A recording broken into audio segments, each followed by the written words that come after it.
Welcome to the virtual office training. Today we will learn how to get days, month and year from this date. First you have to copy the date. Just copy this date here, here and here. Now I want to know the day of from this date. Just select all the date and press Ctrl 1. It will display the format cell box. Now type here 4 times D and click OK. It will display the day from this date.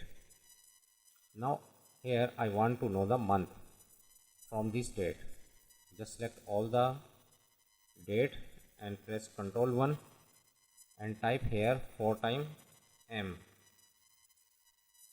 and click OK. It will display the month.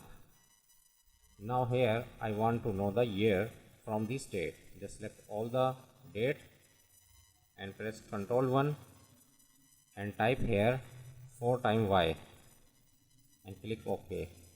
It will display the year from this date. That's way you can get days, month and year from any date. Hope this tip will be very helpful for you. Thanks for watching.